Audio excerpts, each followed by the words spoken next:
Whoa, I felt the pressure on that one. Let me tell you. Never mind. I just got it in my head. Never mind. Under pressure. What are we doing tonight, gentlemen? How are y'all tonight? What's up? What's going on around here? Yeah, better than I should be. Better than you should be. That's true. Gracious. Hey, we're sitting here talking about it. Could be worse. Eugene's still loading. Yep. Still loading. Yeah, Eugene is still loading. He's going to bring the energy tonight. And that's what I'm talking about. Eugene always brings the energy. Eugene bringing the energy. That's what As I'm soon as talking we wake about. up. As soon as we wake up. That's right. All right. Look, we got Josh on tonight. Thank you, Josh, for coming on. And we're going to talk about a big topic tonight, everyone. You ready for this? Let's hear it. Stop making excuses and man up. That's what we're going to talk about. Now, why did I want to talk about this so much? And I'm going to call it like I see it. I have seen a lot of men not manning up lately. It's just to the point. And we'll talk about it throughout the show. Doc's already crying. You start talking to men about manning up without any excuses. Like, we're all crying. Where's my tissues? Oh, yeah. Oh, look, we're talking about Doc already crying. So I got it in the background. I love it. Doc's already got tears in his. That's what I'm talking about, Doc. Man up. But is it okay for a man to cry? Yeah, it's okay for a man to cry. As long as no one sees you. Oh, wait, what? Never mind. That ain't true. Hey, Josh. Yeah. What does that mean to you? Stop making excuses and man up. Ooh, to me as a man, I think stop making excuses is, means to me just be. I think is be everything. And I know that sounds like whatever, but I think a lot of men, you just alluded to some of it. Is it okay for a man to cry? Absolutely. I think if you don't cry, you don't let out emotions, you don't talk to somebody, and we can go into all this stuff, I'm sure. You can stuff that stuff, you can stuff it all down. That's not a piece of manning up, because what happens when you stuff it all down, we've heard it before, is you just throw up all over somebody that didn't make you sick. And I think that manning up for me means taking responsibility as a dad, as a husband, as a fiance, as a boyfriend, as a son, and taking the responsibility. If you're having a household, I think you take responsibility as the household. If it fails, it's on you. If it succeeds, it's not necessarily on you. You got to give credit where it's due. You can't play both sides of that. I think manning up to me is just being raw and being real and taking responsibility, whatever that is, financially, mentally, spiritually, whatever that is, what it means to me. And not a lot of people not a lot of people, but I know we're talking men tonight because we're all men here, but not a lot of men can take responsibilities. Me being one of them, I'm sure we've all given our spouse excuses or our kids excuses or anybody else excuses for those things. And you're like, man, I didn't mean to give an excuse. I was just trying to talk it out. But it's a freaking excuse, fellas. Very nice. Eugene, we talked about it, man. Life comes with ups and downs, right? And too many men, in my mind, play that victim mentality. World's against me, right? Like we said, it comes with ups and downs. You're going to get punched in the gut, punched in the nose, but you got to man up, right? And so what does that mean to you? Yeah, I don't know. I think Josh has talked a lot about some of the core issues or some of the reasons why either we don't man up or we do man up. But what it means to me is accepting your role as a man. I think men, it's a male-dominated society, and men are the physically stronger species. I think women are probably smarter than men. You done did it now. Hey, I gotta go, fellas. I ain't sticking around for this mess. You ain't wrong. Right. Women are smart. And I think they bring a different skill set to the table. But as we dive into gender roles, how we've all been programmed to believe this is the role of a man versus the role of a woman, I think it's important that men embrace that role if they agree with how we've defined gender roles. And then they should man up. They should do what a man should do: provide security, provide protection, provide guidance, along with their significant others if they're female, and be there as a man. Bring home the bacon along with your wife if she doesn't bring home more money than you do. Just do what a man should do to assist his family, guide his family, lead his family, and to assist his wife, because women need different things than what men do. And women, you need to give your spouse what she needs, what she expects out of you, what she expects out of a man. And I talk to my son, from time to time about being confident, how he walks, how he speaks, who he is, to help him develop into a man. And typically only men can teach men. But if men didn't get the kind of training that they needed growing up, then them finding themselves as one who can man up can be more difficult for them. Absolutely. And we're going to get into that. We're going to talk about here in a little bit, because we all have sons on here. So that is one of the things I really want to jump into lately, is who we are as role models to our young boys and to our daughters as well, because we all have daughters as well. Doc, you need to man up, dog. I mean, I'm just being honest with you. Listen, I'm gonna be honest. I'm scared for this answer right now. Wow. In a good way, Doc. Way to put me up on that pedestal and wait for me to fall. So, this man up means so many things. It really does. Of course, we're a little bit older now, the three of us, excluding Josh. And we kind of came up in a different generation where man up meant a lot of things, where it didn't matter if you were sick. It didn't matter if, you didn't feel good or you were hurting. You manned up and you got the job done regardless. So we've moved, we were grown up with that thought process. And now it means, it means that still, because that's what was ingrained in me, but so much more. I could piggyback off what you guys said, taking the responsibility, but the biggest thing, I wanted to share is that it's okay. It's okay to fail in things, because that's how you learn, right? It's okay to be wrong, right? Ooh. It's okay to be wrong. You don't always have to be right. Yeah. I've learned more from when I was wrong than when I was right. True. Well, to jump on that, let's talk about that, because that's exactly where I was going to go with it, Doc. We're seeing a little bit eye to eye. Is one of the things that I've noticed just a lot lately is what I said earlier, the victim mentality. I've watched a lot of men go through those failures and then they stay in that failure. The world is against them. Yeah. Right? You're going to get punched in the nose. You're not going to do everything right. And when you don't do everything right, the key thing is to get up and get moving in a more positive direction and not make the same mistakes over and over and over.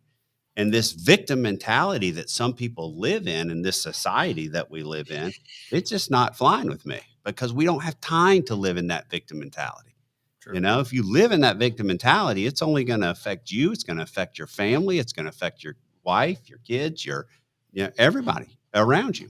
Right. So, Josh, we can't stay in that victim mentality. So, have you ever been in a victim mentality? Yeah, I think we all have. I think we'd be lying to you and to, whoever that's listening if we didn't. And I think it's this listen, we all know that my presentation skills are not always the best. I just kind of come off the cuff and say it. But I think men are able to sit in the victim mentality because, just like what Doc said, we were raised to be the man. No emotion, no, like, just dust yourself off and keep going. So I think it's easy for men to stay in that victim mentality. We're like, I'm going to get kicked around tomorrow anyway, so I'll just stay here. It's okay to not be okay. It's okay to have that thought process. You just can't stay there. And I think that goes back to taking responsibility for the things that you do. If you made a bad decision, I think a lot of men will make the decision or the bad decision or whatever, they get called out on it, right? Whether it's at work, whether it's a spouse, whether it's kids, whether it's whoever. And then it's like, then we just kind of shut it down and we're like, oh my gosh, I'm always doing something wrong. I'm always doing. No, bro, you made the decision. You made the wrong decision. Own that decision, fix it, pivot, and change. But I think we all do that. And we could do it with finance decisions. We could do it with relationships. We could do it with things that we say or how we say it. It's the tough part is it's easy to do. Let's not forget about the other half of that, though, because this is important to talk about. Yeah, we get stuck in the victim mentality sometimes, but that evil friend of ours, that ego, that plays a huge part too, because we don't want to admit to our friends that we were wrong, or we don't want to look stupid for being wrong, or whatever the case may be. Yeah. So that plays a huge, it's a huge part. Huge. Believe me. It's a huge problem. It's almost as big as my lawsuit. Right. But I think you're right. I think the ego kind of takes over, and it's that it's like, right, if we made a wrong decision, it's like, oh, I'm weak. I'm not supposed to do that. I have to stand up for whatever. But it's just about taking that responsibility. And you said it. You can't succeed until you fail, right? You have to fail over and over and over and over again. And as long as you pivot and change and understand what you did wrong and how you can do it the next time better, then there's change. There's succession there. There's succeeding there. Yeah. Eugene? Yeah, I would just say to piggyback on that, I one of my mantras that I heard, I think from Brian Tracy or somebody, one of the motivational speakers, he talks about failing faster and failing more often. And the quicker you do that, especially if you're one who will take the failure and learn from it, the quicker you'll succeed. The people who are successful in life, usually very, very successful, they've learned to fail faster. They just kind of get by, they keep going, and they get up and they keep moving forward. I think most people, most people, they don't self-manage. So when they're in the failure, they don't cope well. They don't have good coping skills. And it's a learned thing that people have to get through it. And there's so much noise in the world, from social media, the news, the family, friends, job, all of it. It can consume you. I think people need to turn some of that noise off, take a look in the mirror, man up, figure out why they think the way they think, who are they truly, what has influenced them, whether it's something they watched on television, something they read, how they were brought up, whatever that is. Figure it out, man up, and then move forward. So it's really important for people to self-evaluate and move forward. Yeah, self-evaluate and move forward. It's a constant process. You're right. It is a constant process that you have to be going through and learning through. I've told y'all this, and many of y'all have heard this. One of my favorite speeches that I've ever heard. If you haven't seen it, go look on YouTube. But it's Denzel Washington at the graduation. And he's talking about falling forward instead of falling backwards. And one of my things that I think that we struggle with here in America and everywhere is that we're living in trauma land right now. We're living in our past. Yeah. And we're living in those failures. And maybe that's what's got me on this and got me really thinking about it, because, I have a group of, I work with people all the time, and I have a group of men that I'm working with, and they're all living in this trauma, and they're the victim. And it's maybe I'm sitting here looking at it, I'm going, okay, I get it, but the world's not against you, and you have the ability to make your own decisions and to move forward and to make things happen. Yeah. You can quit on yourself anytime. Yeah. But it's the quit in us that's really got me right now, and the living in our trauma that's really got me right now. Move forward. Find those coping skills, Eugene, like you were saying. Find the coping skills and make it happen. You just said move forward. I thought you were going to say boo and who. Boo-hoo. It would live in the boo-hoo land. It would have fit right there too, just like move forward. I'm like, is he getting ready to say boo effing who? Yeah. I mean, Kate says, is life happening to me or for me? Right? Boo. That's it. Boo-hoo. Boo-hoo. Boo-hoo. And I think before Eugene, before all that, you live back Look at there. Doc's crying again. You live in that trauma. Get his tissue. He's got to. But like you live there, and you go and just replay all of those failures as opposed to what's brought you to where you are. You're not there anymore. Like, everybody lives in that past of like, hey, I used to drink, I used to smoke, I used to show up to work, whatever that is. Like, hey, I don't identify as that stuff anymore. I've moved past all of those things. But a lot of people sit there and they're like, oh yeah, I used to do that. I bet I could. And then it just compounds. Like it could be all of these things. And it's sitting right here of going, man, I just failed. I got fired, or I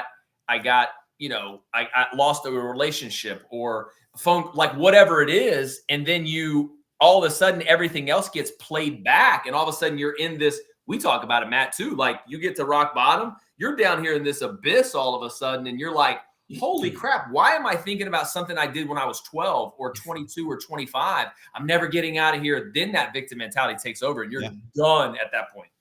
Yeah, done. Yeah, Doc? I was just going to go ahead. Is Doc there? Yes, I mean, he was in tears a minute ago. I needed him to Stop talk. crying, Doc. I want to talk you to talk your way out of it, man up. Men to don't suck it cry. up here. Stop crying, man. Suck it up.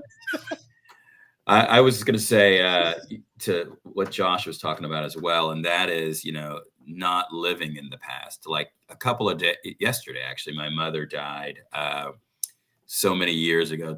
I don't know. It's been 21 years. I don't. There's no emotion over that date. I know, Matt, you struggled a little bit with your friend. I don't even, and it's not throwing Matt. I don't even. What I do, I live chapter by chapter. If you think of your years on this earth as a chapters in a book, that was a long time ago. Stop wallowing in the past, because if you wallow in the past, certainly you can recognize a particular date, but don't stay there. Let it go. That was chapter 12. You're on chapter 37. You have got to move forward. Your chapter is farther than that. Yeah. You've got to move forward, because if you don't, it's just going to slow you down. It's amazing. I sometimes I feel like there's no compassion in my soul. But I want to, while you're there on that point though, Eugene, is it because you've healed from that, right? Your mom, that's a traumatic thing. I think losing a parent, losing a friend, all that's losing somebody close to you is traumatic. Is it because you've healed from that and you're like, hey, this is what it is? And you've been on my podcast and Matt's podcast and this podcast. Like your thought process is different than a lot of folks. Not that it's wrong at all, but is it because you've healed from that and you're able to move forward and go, hey, this happened, but I'm not going to go back there a year, 20 years, 50 years, whatever. And a lot of people, we've probably all four been there. Like we haven't healed from that, whether it's a job loss or breakup or a death or whatever that is. Is it that we haven't healed from that to move forward in the mentality you're talking about? Or is it that victim thing that we're victim mentality? Yeah, I think it goes. I'll take sociopath for 100, Alex. Yeah, right. Right, could be right. I go back to, again, it's self-mismanagement. You people put themselves in these places that they can't break free from because they have chosen, or they don't know how to break free from where whatever happened a bazillion years ago. That is in the past. The past is behind you. Yeah. Let it go. You cannot gain. In the Bible, it says, how is it going to benefit you at all worrying about something that either was in the past or you can't control it? It's not going to add one more day to your life. No. And one of the things in here, it would say, consider the lilies in the field. They don't sweat, they don't toil, but the Lord takes care of them. How much more will he take care of you? People drive me crazy with this hanging on to stuff a million years ago. It's not that I haven't, it's not so much that I've healed from it. It's that it's just not relevant anymore. Gotcha. We're born to live, to die. We're in a book, and there are chapters. If I live 90 years, there are 90 chapters. Put it to rest. Stop. It kills me. It slows you down. Man up. But But here's the thing, though. I think, and I don't know whether, and we could go another way with it. I want to look like we do that to ourselves, right? Like we're thinking past there. What if it's being done for us? Like, what if someone in our life, like let's say a child, a parent, or whatever, is like, well, when you were, does that change the thought process for you, Eugene? Like, what if I said to you, Eugene, like, what if we grew up together, Eugene? Right? Mm-hmm. I was in the military with you. We grew up together. We were boys. We got into trouble. We didn't get into trouble. We went to church together, like whatever it was. And I was around you, and I'm like, Eugene, you remember that time when you took my $25? Or you remember this, Eugene? And I brought it up over and over and over again. And you're like, bruh, like, how much you want now? I got money. Like, I want interest, Eugene. But like, is it better or worse for somebody in the thought process if someone else is doing it? Or is it worse that we do it to ourselves? Well, you got to take control of that. Like, look, man, that stuff was 1,000,000 years ago. Do you want $25 with interest? Because don't bring it up to me again, because I'm manning up to your face. Yeah. Don't bring that stupid that topic up to me. Right. That is your thing. Yep. Don't bring it to my face again. Yeah. And you've got to let people know that. Exactly. Because if you don't, you just keep wallowing in the nonsense, and you're consciously literally making a choice to listen to this person keep bringing that crap up to you. I don't care if it's your mother, your father, your brother, whoever it is. I'm not listening to that anymore, and be done with it. Yeah. That means you just slip right back down into victim mentality. Right. Let me tell you, since I've retired, I've become pretty damn lazy, and I'm okay with that. But with being lazy, well, we could say that what you said earlier in the chat, over your private chat, you said you don't really give a shit. Yeah, no, I used to give a shit when you were talking about the usage. I used to smoke. I used to drink. I used to give a shit. But no, so with being lazy, it takes too much damn energy to worry about things that happened in the past that you can't control. True. Yeah. It does. It does. Let's bring in the kid conversation. And the reason why is because we have boys and we have girls and all that. But look, here's the deal. I get asked this, right? All right. So I'm very proud of my kids. They're all doing pretty well. But people have asked me, well, what kind of advice do you have on parenting? And my advice on parenting is to be open and honest with your kids and don't hide anything from them. My kids know my ups and my downs, my failures, and it is on the line. Because you know why? I don't want to see them make the same mistakes I made, right? Well, I didn't mean to make some of the mistakes that I've made in the past, and that's part of my mistakes, or what give me my drive. And I want to help my kids be successful, and so I'm open and honest. I talk to them, let them know. Well, I think that's the other thing too, and we said it with the ego thing for us as men and people in general. But since we're talking men, the ego is like, hey, I'm open, I'm honest. This is what I'm doing. If I fail, I fail. But the ego is like, oh man, that's the ego pushes us in a positive direction on that one, especially when you don't want to see you don't want to fail in general, but you don't want your kids to see you fail either. Let me say something real quick, Josh, and then you can keep going. Here's the deal. And I teach this when I speak out in conferences because my main topic is decision making, how we make decisions. And one of the things that I teach in the class is I'll say there's no such thing as a bad decision. And people look at me like, well, yeah, they're bad decisions. And the point is, no, if you knew it was a bad decision, you're not going to set out and make that bad decision. You didn't mean for that to turn out the way it turned out. And that's part of the learn from your mistakes. That's part of, don't make the same mistakes over and over. And that's your damn fault if you make the same mistakes over and over.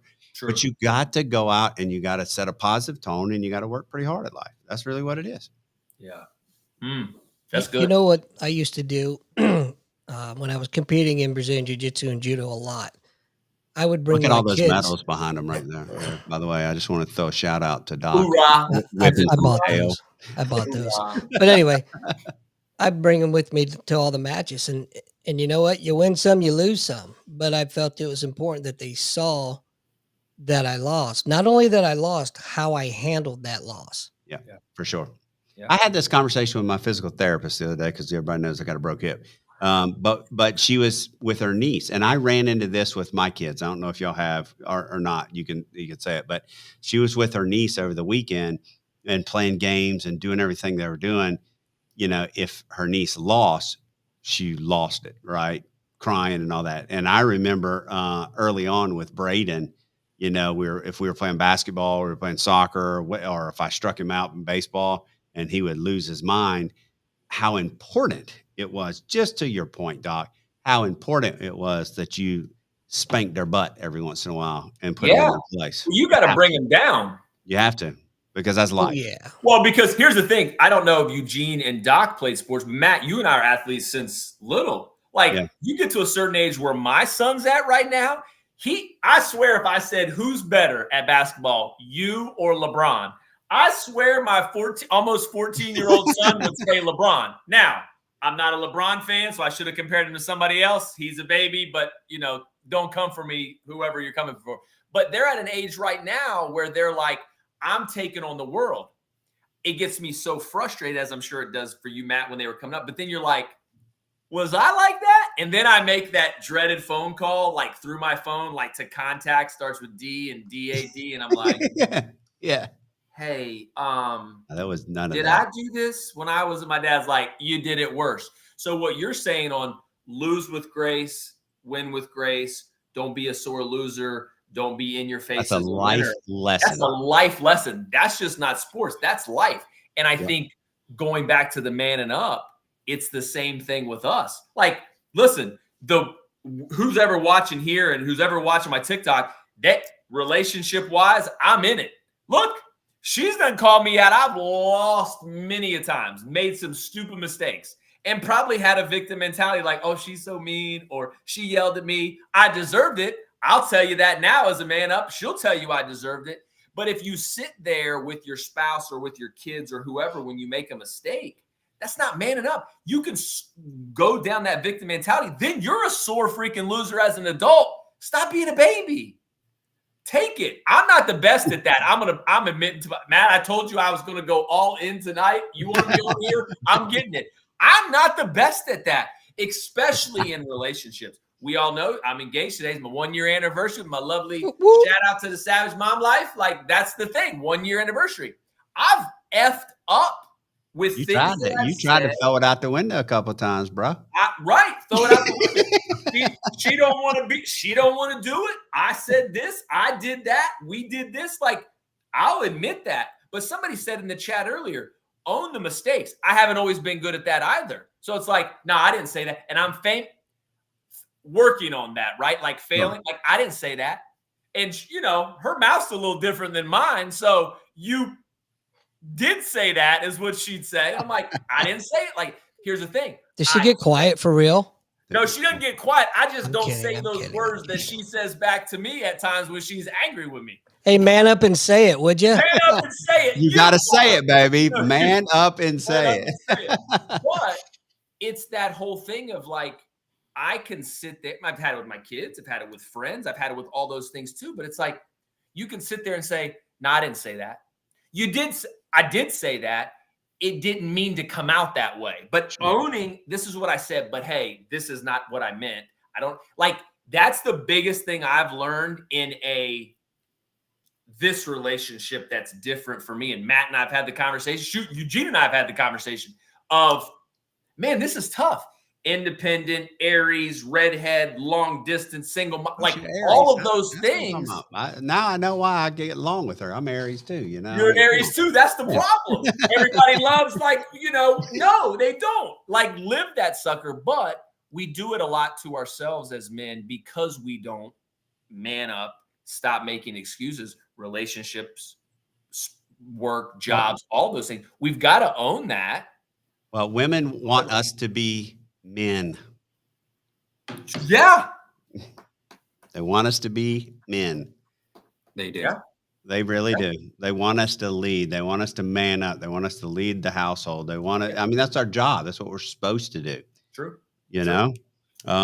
Let's not turn this into a He-Man woman haters club kind of thing. All right. No. But I think you're right, Matt, in that it's like, Look, we're in 2024. There are women that make a ton more money than their spouse. Sure. That have, up the corporate ladder, higher up. That's just the way it is. And it's been like that for some time. But no woman hating, no man hating. They still. But it's not about the money. It's not about the money. It's not about the money. If your all. wife makes more money than you, that's part of it. It's okay. It's totally fine. It's about being a man, putting that emotional support in there like you're supposed to as a man, being that rock, being the person who leads the family. It's just, we're different creatures. Yeah. Do you know how many times I've said I'd kill to be a dependent husband, walk around the PX all day? Yeah. Mm-hmm. Listen, Oh, we'll put this one on Eugene. How about we put this on Eugene? Yeah, let's put it on Eugene. Yeah, from Amy. What does it mean to be a man? There we go. This everybody sit back. We're about to go to church. I'm not allowed to answer this one.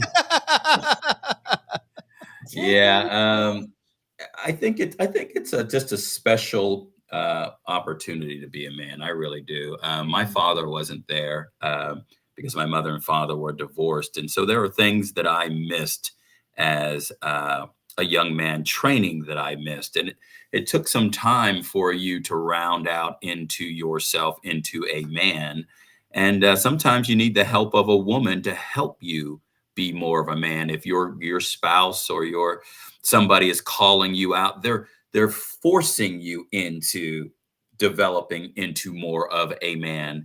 And so, being a man it's a good gig. You're, for the most part, at least in my household, you're a head of household. I've told my wife a long time ago that, so we're clear, I own 51% of the stock and you own 49.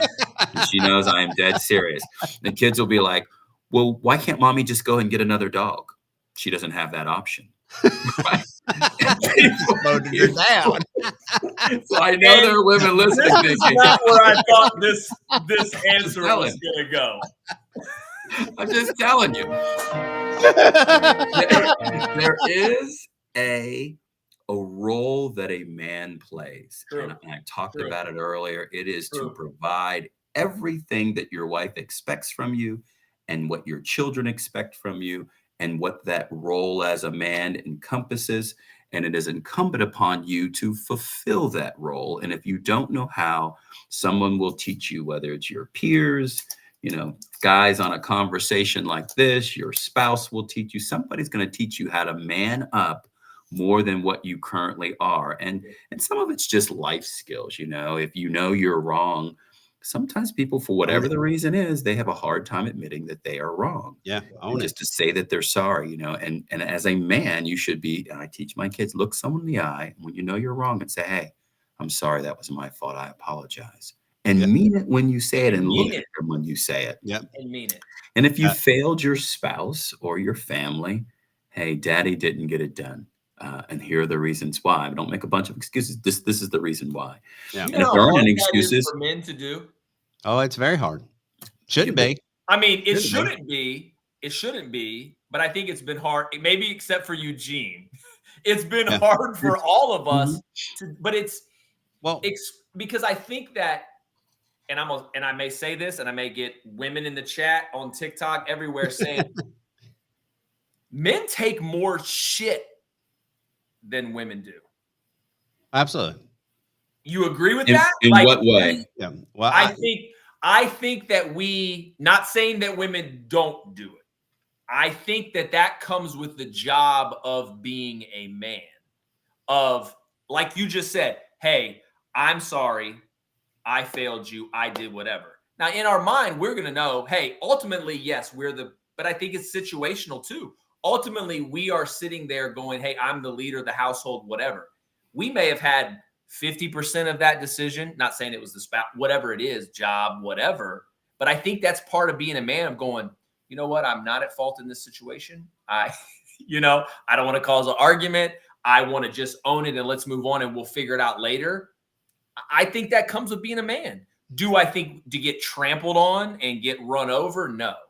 But I think a lot of being a man is to keep the peace, household, kids, spouse. I think a lot of that stuff's too. Brenda nailed it. Yeah.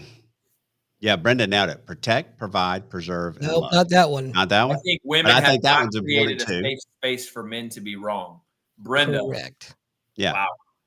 Wow. And But hold on, let's Yeah, stay go. on that topic because Doc and I and Doc, I'll let you jump on this too, because we were talking about this exact topic beforehand a little bit, right?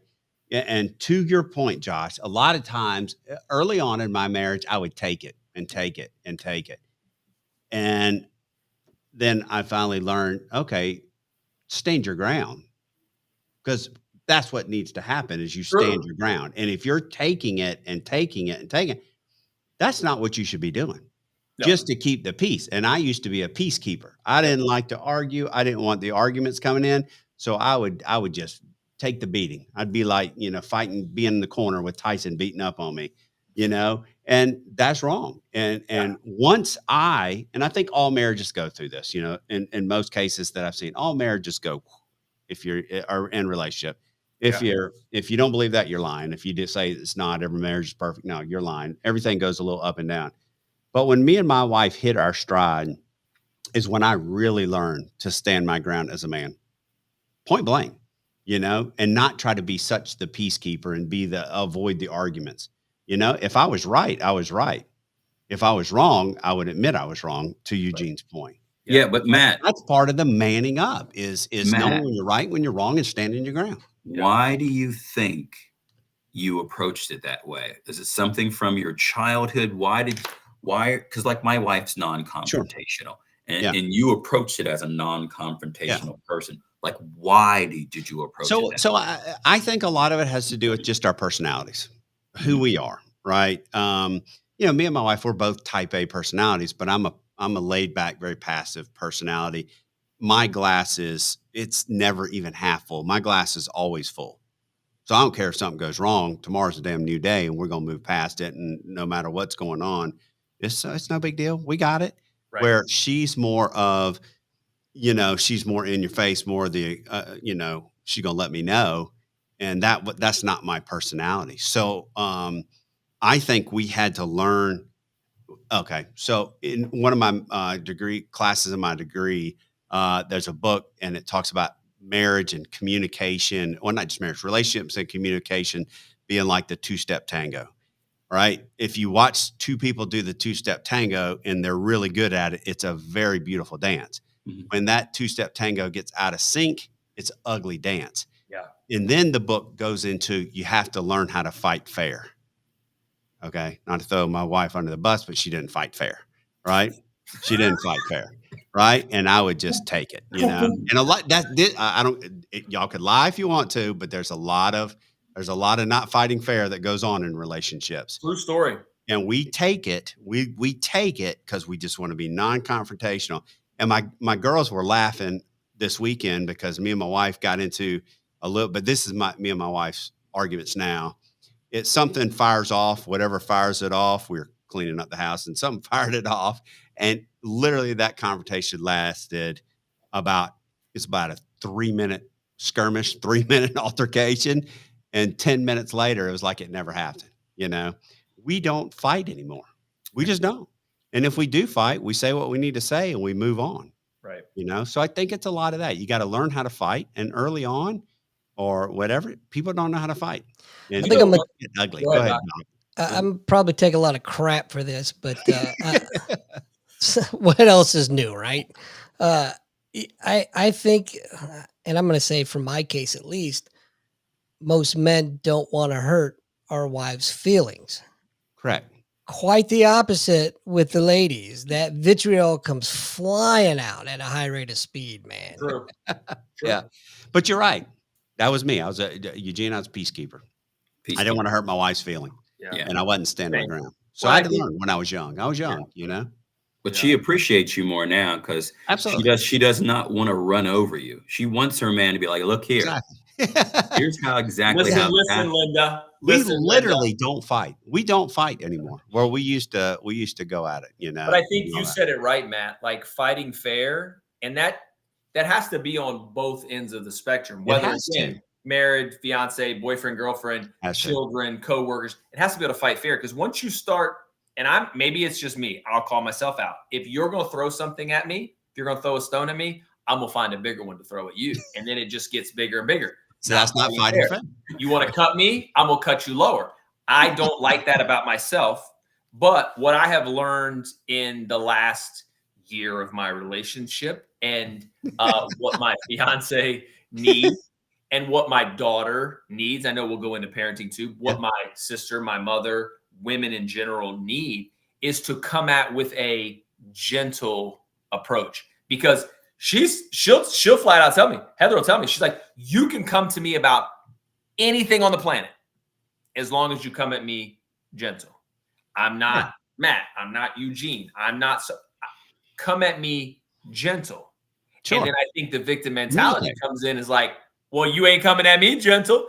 I'm not bro. I don't need you to come at me gentle. Maybe sometimes, but I think that's where men fall off the rails. And I have learned that. Shoot, I learned it last week or 2 weeks ago. I think I learned it every. Well, we're not talking about a double standard, right? You have to set it.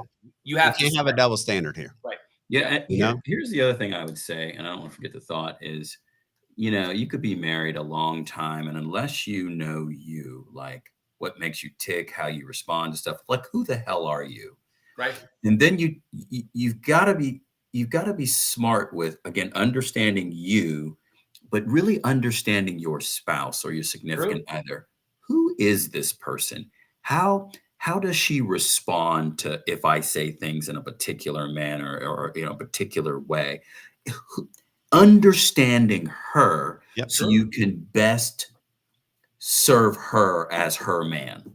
Right. Because she wants her man to be blank. But you have to understand who this person is. And I think people, there's so much noise. They never take time to understand self and really understand who is this person. I don't care if you've been married to him 10 years, still really may not know them because you keep missing it. I've said it 1,000 times. If you haven't read the 5 love languages, you better read it, and you better know who your thing is. You better read it a couple times. You better read it a couple times. And it's a 50-50 thing. 51-49, let's be honest. 51-49 if you're in your Gene's household. It's 51-49. Yeah. But the point is you have to know who your spouse is and your kids. But you have to know their person. I got a thing from my wife today that said, thank you for doing all the things you're doing. She's acts of service, right? As long as I'm there and I'm helping her, we're in good shape. If I'm not helping her, then, she's not fighting fair. If she's not fighting fair. Hey, let me say something about that 51-49. I think at the end of the day, I'm glad you're bringing this back up because I think you got screwed, pal. Now listen, the end of the day, whatever happens in your marriage and in this journey called life, you're going to have to live with the decisions. And as a man, I will take on that responsibility. At the end of the day, if push comes to shove, I'm going to get my wife's input and I'm going to value everything that she tells me. But at the end of it, usually we'll say, if we don't agree, we won't move forward. But if we have to move forward, you're making that call. Believe me, I will be saying this. Hey, that's right. This is what we're doing. Yeah, work together. And I will live with it for all of you guys. Yeah, work together. If it's the wrong decision, we got to own that. I will live with it. The right decision, like, hey, I did this for us. I made it. I'm glad. And there's just See, and an example of that is, and I love my wife to death. She was like, hey, let's take the money and pay off bills. When I started making money in stocks, had I done that in that moment, we wouldn't be in $1 million home, right? Like, no, because this is the right decision for the moment. And let me explain to you why. And so, communicating, which is the number one reason usually marriages fail, because they fail to communicate. It's that, it's money, and it's usually intimacy. Yeah. They fail to communicate. They don't understand each other. They're talking over each other. And say those 3 again, please. Yeah. Those 3, the number one thing is they just can't communicate, right? And they don't spend enough time on it. And it's difficult for people to communicate, right? It's because they don't even understand self. And all of the things that happen to my wife or your spouse or your girlfriend or whatever happened to them, what bleeds on them. And then when they come into that relationship, trying to figure out how do we come like this and move forward. And people struggle with that. They struggle because they don't get to self first. I want to say this real quick. We all, and this is a true fact. And again, Doc and I talked about this a little earlier. You can't go into a relationship and think that you're going to change your person's personality. You are not going to change that person's personality. I don't care how hard you try. I don't care what you do. That personality, and I think that was a key thing for me and my wife, to respect each other's personalities. That's why I fell in love with her. She fell in love with me. You have to respect who each other are. And when you learn to respect each other who each other is, and you learn to communicate, right? Then you can make it through anything. Yeah. But if you don't respect that person, who they are, and you keep trying to change them, people don't change. Sorry. It's not happening. Yeah. And I know I'm dominating this thing here because I'm a man, but here's how this goes. You get it fired up. Fired up. Well, it's my turn to talk, Eugene. Shut your mouth, boy. You best have said Leroy. Right. As a man, it is incredibly important to cherish and value your spouse and what they want and what they are saying, because when she knows her opinion and who she is held in high esteem and valued very highly as far as what they say and what they think and what they want, and they know that, hey, at the end of it, you're gonna really listen to them. That is important. That's what women want from men. Hey, I know he is listening to me. One of the things my wife used to tell me, she said, the reason why I loved you so much is because you listened to me. Oh, absolutely. That's the hardest thing. I'm not even a great listener, but I'm a decent listener. Amy and I had that conversation the other day. We were talking about it. I think Amy and I, out of a lot of people, it's listening. Go ahead, Josh and Doc. Me and Eugene have been talking the last 10 minutes. Doc, go ahead. I'm sorry, I wasn't listening. Well, I think you guys said it too, and I know what you were saying. So, listening is one thing. Hearing, is another. So you can listen all day, and I know you guys are like really listen, like hear. But I think a lot of us as men, we listen because we want to respond. I'll throw myself underneath the bus. I don't, and I see my son doing it too. Like, if he's saying something, I'm like answering the question before he's done. I probably do it with the three of you guys too. I do it with Heather. I've done it with I do it just in general. It's because we're listening to respond. We're not hearing to understand, which is something make sure you flip that, Josh. You're hearing. You heard me, but are you listening? Listening? Right. Yeah. So I think that's another part of failing. Like, hey, I'll answer a question, and whoever it is, and they're like, no, that's actually not what I was saying. And I look like an idiot, right? Like, okay, well, hear me talk, listen, comprehend, take it, pause. One of the things, listen, if y'all don't have, I know the therapy session, I know this is man up, fellas, get yourself a therapist. I'm saying, get yourself a therapist, please. Man up and do that. What my therapist has told me is, Josh, you need to pause. Pause and listen. Totally. And listen, and then pause at the end before you respond. Well, also learn, if you don't understand what she or your kids are saying, you could paraphrase it back to them. Hey, what I'm hearing you say is this. Is this what you're saying? Absolutely. Instead of vomiting at the mouth and turning it into a bigger argument. Well, because it's what we want. Like, it's what we're trying. Like, we want. For me, it's like I'm trying to be conversational, but it's coming across as, controversial or argumentative or whatever it is. And it's like, okay, I'm just trying to conversate, but I'm not hearing it to. Okay, now I can respond. One word. Yeah. It's all ego driven. It is all ego driven. 100%. 100%. It is. 100%. So how about with your kids? They got egos too, them little bastards. Oh, wait, what? It's like their daddy. It's like their dad. Well, you said it before, Matt. We all have sons.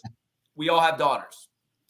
I learned one thing from my dad when I first had my daughter and my son, and even before I had kids, is I knew, and I saw it, he parented me and my brother differently than he parented my sister.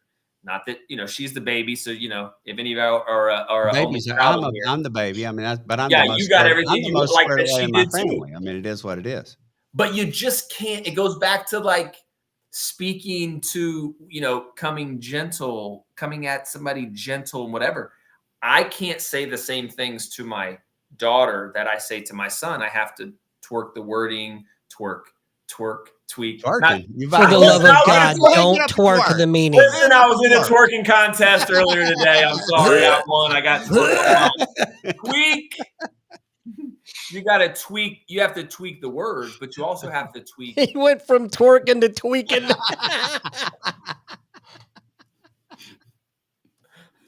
Hell, who knows? He might have been tweaking while he was twerking. I was tweaking and twerking and whatever, like pivot, whatever.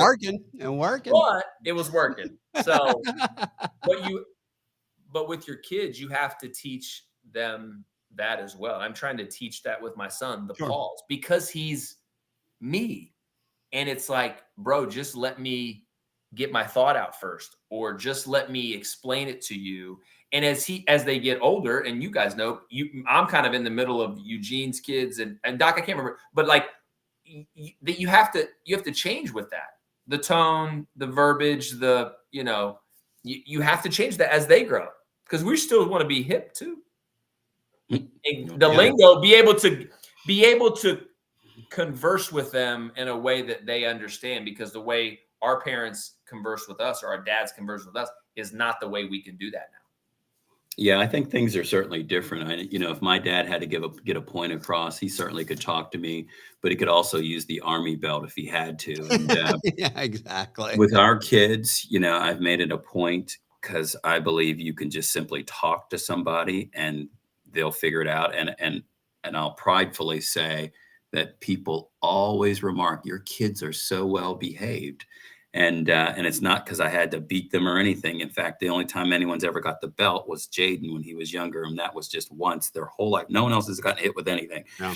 And it's just a conversation that I have with them. And sometimes I think they're just hearing me and it's one ear out the other, but I find that they are listening. And when we go about it in a certain way, my wife and I, it has yielded dividends with them. And they start to get it, and they know if I'm not happy, and this includes my wife, I will say, take a look at my face,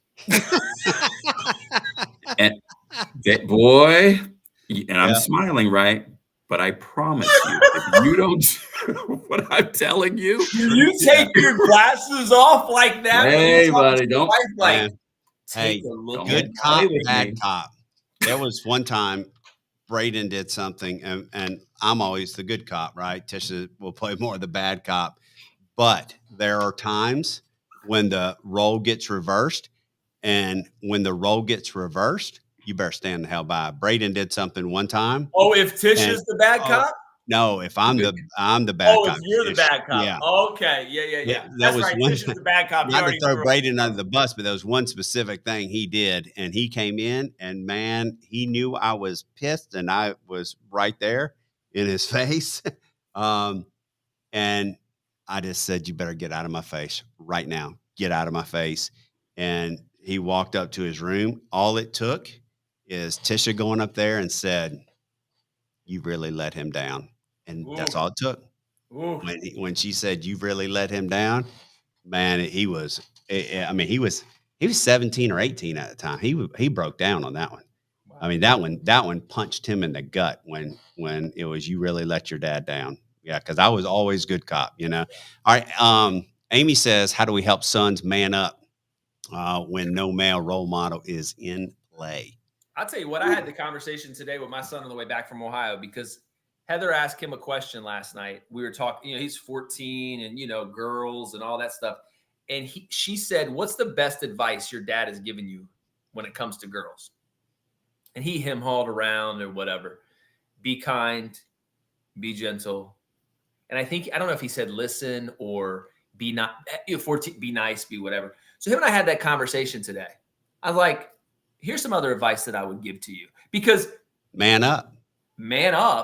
Hey, communicate, conversate. Hey, this is what I want you to see. And we talked a long time today in the car about that, about how to talk to women, not just ones that you may be dating, but how you talk to your sister, how you talk to your mom, how you would talk to Heather, how you would talk to me, how you would talk to people and it was, I think, just conversating, but knowing your kid too. You guys said it too, knowing yourself and knowing your spouse. You got to know yourself and then know your child too. And that's one thing I think we've all failed at. And you're like, man, I should have done this. I should have done this differently. But I think just having the open line of communication and conversation and talking about it, being open and talking about it, just like you said, Matt, open, talking about it, let them feel like they can talk because you'd rather have them talk to you than somebody else. And Amy, I'll say, I think a little bit of it is unfortunately, you have to play both roles in a way if the man's not there, and you have to just have the open and honest conversations with them of what you expect from a woman's standpoint, what you want from a man, and build that into your son, and tell him what is expected of him, and then try to find him, role models. And I don't necessarily mean go out and find a relationship so your son has a role model. I mean, find situations, whether it be teachers, whether that be, youth group, or whether that be, other positive sports or music or whatever they're into. You try to get them into some positive influences and let them see. But you have to, unfortunately, play a little bit of that and tell him what you expect as a woman, so he knows how he needs to treat a lady in the future, and how to treat his kids and stuff like that.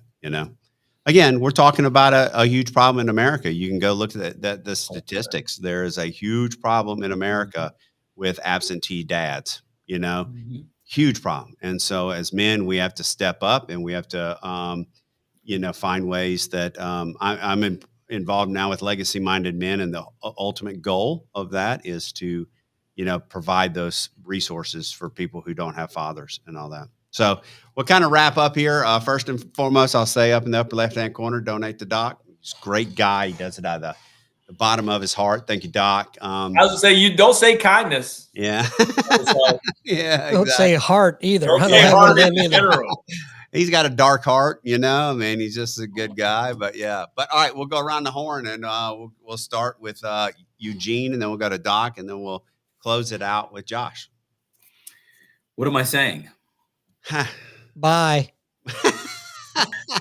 No, I would say 1%. Preach, Eugene. Yeah, as far as manning up, if you're a single mom or you're a man, just do the very, very best you can with the best intentions. Be honest with yourself, and really seek to know oneself, and just put in the time, put in the work, and you'll find it'll all work out. And just keep moving forward. Let dead dogs lie. Leave stuff in the past. Keep moving forward, because that's going to help you man up. So I agree. Glad to be here. Doc. I'll tell a quick little story. All right. Going back to teaching your kids the importance of winning and losing. When we got a air hockey table down in the basement, and I would just get there, and I would destroy my son every time we played. And Connie would be like, well, why aren't you going to let him win? I said, he's not going to learn anything from that. So he would get frustrated. But then, we had troops over for Thanksgiving dinner. He whooped all of them. These 18, 19, 20-year-old kids, they just couldn't believe how this 8-year-old sitting there handing all of them their rear ends. So that's it. Taught them a lesson. Yeah. Teach them a lesson. Don't be easy on them. You're not doing them any favors. Josh, it's your show, man. Whew. I'll tell you, I'll go from my own perspective. Don't be afraid to fail. But when you fail, don't make the excuse. You have to pivot. You have to get better. Doesn't matter if it's a relationship with a spouse, your kids, whatever. I think too many of us, and I'm guilty of it too, too many of us try to push the blame somewhere else, or make an excuse for why we said what we said, did what we did, or whatever that may be. And I think that owning the decision, own it. You said it, own it. You did it, own it. If it's the wrong decision, own that it was the wrong decision. I would just say that that's something that I've learned over the past, few months, couple of years, is you got to own it. You made the decision. You said it. You did it. You might as well own it because somebody's going to start calling you out on it. And if you don't start owning it, don't start changing that, you're going to be left alone and miserable and falling into that victim mentality. You're not going to grow. We've got to grow as men, as you said. Huge problem in this country. We play the victim. We're not growing. Our kids need us. Our spouses need us. This country needs us. The world needs us. So absolutely. Couldn't agree with you more. Brenda said, thank you guys for having this conversation. I agree with her. Thank you. This was a great conversation to have. We needed to have it. We need to talk about it more. We need to be men. Never let them win. Make them earn it. That's what Brenda said. Hey, I got people over here on TikTok like, where can I see these four men consistently on freaking live on the podcast? I mean, this might be a good group. This has been a good one. This has been a good one. And we got to call a spade, man. Look, we have to call it. We got to stand up. We got to man up. It's funny they mentioned that because, we've got a new calendar coming out. So in between the shows, if you want to see us, $9.99. We'll talk about the details later. That's it. Very nice. All right, everybody. Thanks for watching. This has been a great one. Hey, learn how to communicate, learn how to listen, and be there for your family. Be there for your woman. That's what we're supposed to do. Lead, man up, man up. Good night, everybody. Good night.